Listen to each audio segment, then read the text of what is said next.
So did you ask the right questions? Is that what it is? Were you very inquisitive in nature? I was to a point where teachers were annoyed. So, you know, and same thing with anything that was authoritative. I mean, even religion.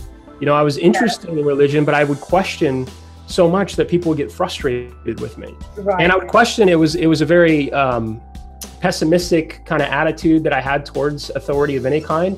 So my questions were really, they were designed in a way to make the answers, you know, not whether they were true or not. It was set up for them to fail. So it was a very irritating thing for anyone in a place of authority to work with me. And so just to really, I don't want to dwell here. I want to get to the real good stuff.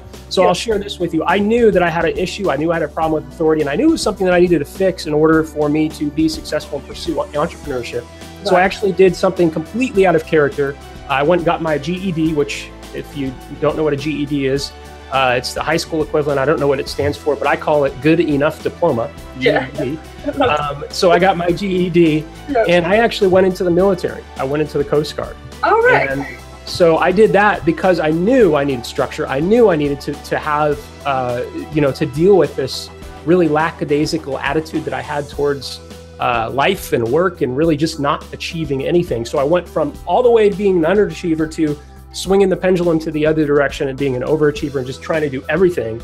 I joined the military, you know, did the Coast Guard thing and was, you know, search and rescue, law enforcement, all that stuff. And then I was also a firefighter. On my spare time, I volunteered as a firefighter and medic and first aid instructor, CPR instructor, and a first aid instructor, 2 instructors. So I was an instructor, and I was just like trying to do everything to really, but deep down, I still felt that 0.4 grade point average failure.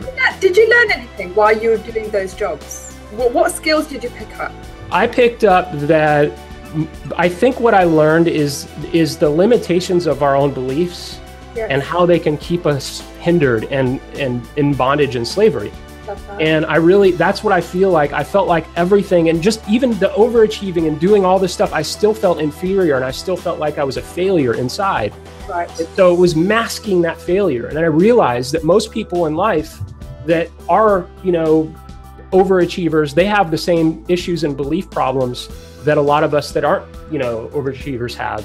And it's just really interesting that you can't really truly break through, or what I found in my life is it's almost impossible to break through and be happy and successful if we don't overcome those limiting belief systems that keep us held back and in bondage.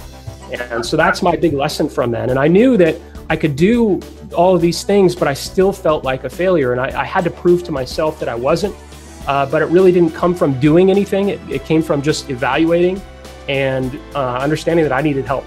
And it wasn't until I got mentorship and help and counseling and read self-help books and immersed myself into the study of improving myself that I really understood where the true problems lied. And what's interesting is I've helped, you know, thousands of people make money online. I've helped hundreds of people quit their jobs.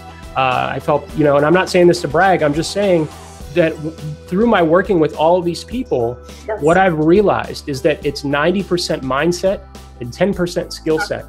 And so every time we host a workshop, it's even for 6-figure and 7-figure guys or a mastermind, we're always dealing with barriers, blocks, and mental beliefs that people have that keep them stuck where they're at. And so that's what I've learned is most of it's a mental process. And we think that the shiny objects, the traffic tools and the strategies and the, you know, all these things, they're important and there's a place for them within a context of a real well-rounded strategy. And that's all important, but it really comes down to mindset first. And it really comes down to understanding where you want to go and really just charting your course for getting there.